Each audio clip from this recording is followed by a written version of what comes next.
Hi, and welcome to my YouTube channel, Mon's PC Tips and Tricks. On this YouTube channel, I'll be posting several different YouTube videos on how I can take you through the entirety of the process of building a PC. And to start off, today I'm making my first video on how you can correctly choose your parts. And I know the situation you're put in. Right now you're very stressed, you don't know which parts to pick, and trust me, we've all been there. However, hopefully by the end of the video, you have a better understanding of how you can manage your budget and different factors that you should be looking into when picking your PC components. That being said, I want to start off with the budget. Now, obviously this is something that I can't really help you choose. However, you have to decide for yourself how much you're really willing to spend on your PC, whether that may be for new peripherals or all included PC components. That being said, hopefully you have an idea of a budget that you're willing to spend on your PC. And the first part I want to talk about is the motherboard. Now, this is the base of the PC, where everything goes, where everything connects to. And for the motherboard, you want to spend around 7 to 10% of your budget. Now, the different factors that you should be looking at when buying your motherboard are the following. Firstly, you want to make sure that you can match the generation of your CPU to your motherboard. For example, if you are looking to buy one of the newer CPUs on the market, you might want to look into buying a B550 motherboard. Also, if you are going to be doing a lot of streaming or anything that requires a lot of RAM, you might want to look into getting an ATX motherboard. The reason is that most ATX motherboards have 4 RAM slots. However, most micro ATX motherboards only have 2. So depending on how many RAM slots you need, you can adjust what motherboard you buy. Furthermore, the number of PCI Express slots is also something you should be looking at. If you are going to be going for a build that may have a dual GPU setup, you might want to look into ATX motherboard. And lastly, another thing I want to mention is on some of the parts in your PC, you might want to end up getting warranty. And the reason is that some parts do come faulty, and you want to ensure that you buy warranty so if anything goes wrong, you're not held accountable and you can get a fully new one. Now, the next part I'm going to be talking about is the CPU. Now, for the CPU, you want to spend around 20 to 25% of your budget. Now, one of the first factors that you really want to look at when buying your CPU is the price to performance ratio. So essentially what this means is how much it costs and how much performance it can really give you. And you really want to take a look at this. For example, the CPU I have, the Ryzen 3 3100, is only about $150 Canadian and it works like a charm. It's been great for any games I want to play, you can even stream, and it works really well overall. You also want to look at the desired performance that you want. For example, if you're going to be streaming some of the larger games like Warzone or Cyberpunk, you might want to look at a CPU that has 6 cores and 12 threads. However, if you're just trying to play some games like me and don't really want to look into streaming or video editing or anything like that, you can easily get away with 4 cores and 8 threads. Similarly, you want to look at the amount of workload you're going to be putting on the CPU.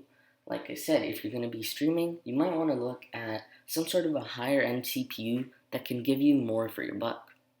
And lastly, like I mentioned previously, this is also another part you might want to look into getting warranty on.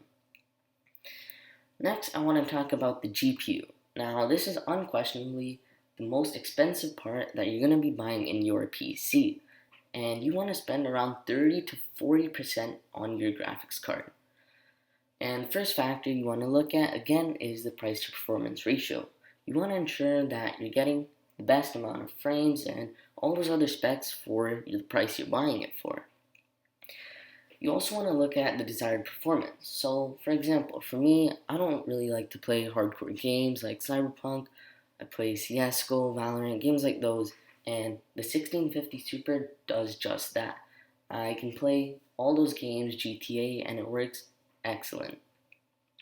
And again, like I mentioned previously, you want to look at getting warranty on this part.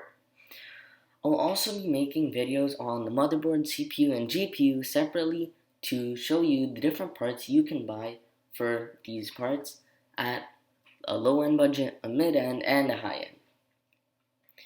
Next, I want to talk about the RAM. Now, obviously, it's quite stressful. You don't know which RAM to get, and you want to spend around 5 to 10% on this PC part.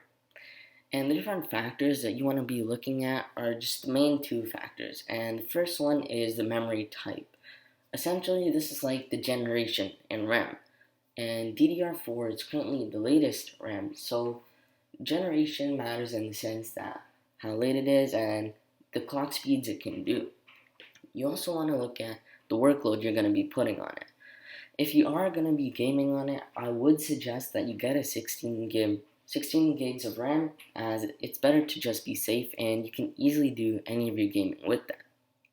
And the RAM that I have is the G.Skill Aegis 8x2 16GB DDR4 RAM. And now I'm going to be talking about the power supply. Now, for the power supply, you want to spend around 5 to 10% of your budget. And the main two factors that you really want to be looking at when buying a power supply is the following. And the first one being your estimated wattage. So essentially, you can go on PC Part Picker and put all your parts in, and in the top right hand corner, you will see an estimated wattage. And this is extremely helpful, as if you're not aware of how much power your PC will require, PC Part Picker will tell you how. And essentially mine was around 300, but just to be safe, in case I will be upgrading in the future, I just got a 500 watt power supply. And obviously you want to get a little bit above your estimated wattage just to be careful, because if your power required does go over the wattage, it can easily harm your PC. So as you can see in the bottom right hand corner, you can see that all those cables are attached to the power supply and you can't take them out. And that's essentially what a non-modular power supply is. However, on the other hand, a semi-modular power supply is where some of the cables you can take out. And this is extremely beneficial, especially for cable management, as you can take out any unnecessary cables that you don't want. So this is obviously a factor that you might want to look into. However, keep in mind that semi-modular is more expensive. Next, I want to talk about storage devices. For your storage devices, you want to spend around 5 to 10% of your budget. And one of the main factors you should be looking at is whether you should get a hard drive, an SSD, or an M.2.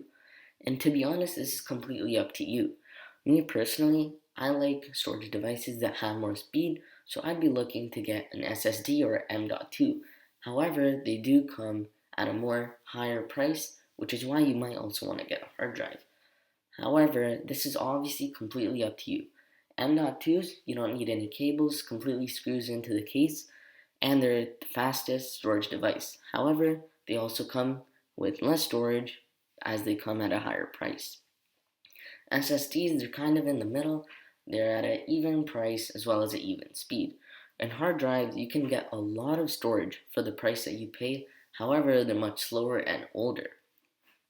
And secondly, you want to look at how much storage you need. For example, if you need about 2 terabytes, you could possibly just get away with buying one hard drive. However, if you wanted, you could also invest in getting a smaller M.2 to put your boot drive on, and then an SSD to pull all your games on. Next, I want to talk about the case. Now, for the case, I spent around 5 to 8% on my case from my total budget. And I looked at three main factors. Firstly, the sizing. Obviously, you have to ensure that your motherboard and your graphics card, your power supply, everything will be able to fit within your case. And this is something that you have to look at yourself. Just make sure that you look at the dimensions on the case and ensure that each of those parts will fit in it. And for example, if you're getting an ATX motherboard, it will fit in a mid-tower case. However, if you're getting an ATX motherboard, but you're going for a smaller case, it may not fit in the standoffs. And this is something you have to check to make sure that the sizing will actually fit. Next, I'm going to talk about RGB. Obviously, and RGB is a major factor that gamers now look at when building their PC. And this is definitely something I really wanted to have within my PC, which explains the case I got, the Deepcool Matrix 55. And you can control all the RGB within the case just from the LED button on top, and it's amazing. I love its looks. And if you're really into RGB, that is a factor that you should be looking at when buying your cases. And lastly, similar to the RGB, it's the visuals. It's really depending on how you want your entire setup to be. If you're going for a white and red theme, you could obviously get an NZXT H510, or it really just depends on the way you want your PC to look, and it's all up to you. Next, I want to talk about the fans and cooling. Now, this you shouldn't be spending too much on, as it's not a major component of the PC, so you really only want to spend around 5% of your entire budget. And the three main factors that you want to be looking at are the following. Firstly, it's performance. I see different fans have different performance, as some are louder, some are quieter, some are faster, and some of them you can even control. Like, for example, if you're just doing some light browsing on Chrome, they may not be going too fast. However, if you're playing some games, you're streaming, it may be going much faster. And it really depends on the fans, because some of the cheaper fans may not be able to adjust to what you're doing, whereas some of the higher end fans will. Secondly, it's really about your desired cooling. It's how much you want to put into your fans to ensure that your case never gets too hot.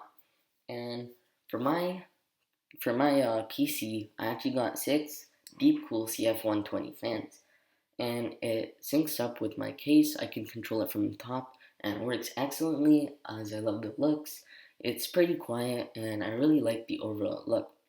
And like I just mentioned, the RGB. If you're really into RGB, again, you want to look into that. You can differ between the LED options and the RGB options, how to control them, everything like that. You just want to look into what you really want for your fans. And the next part is the peripherals. Now, the peripherals, you want to spend maybe around 15% if you don't have any already. Now, the peripherals that I actually have is, for my keyboard, I have the Red Dragon Chroma K552. The mouse, I have a Razer Viper, and for my monitor, I have an Acer Nitro VG240Y, which is a 165Hz monitor. Now, for your peripherals, you want to look at 3 different factors. Firstly, the visuals. It's all up to you how you really want it to look. Now, for my PC setup, as I already mentioned, I love RGB, and that's why I got the RGB keyboard as well as the mouse. It also depends on the type of games you play. For example, I play a lot of first-person shooters, which explains the mouse I got, which weighs in at only around 69 grams. And it's proved to be extremely beneficial. It helps my aim a lot in many games, and it really just depends on the type of games you play. For example, if you're not going to be playing too many first-person shooters, and it really doesn't matter to you how quickly you can really process, your monitor can process information, you might not want to be looking at getting a 144 or 165 Hz monitor. And lastly, like I mentioned, again, the RGB. It's completely up to you how you want your PC to look. So the peripherals are completely your choice.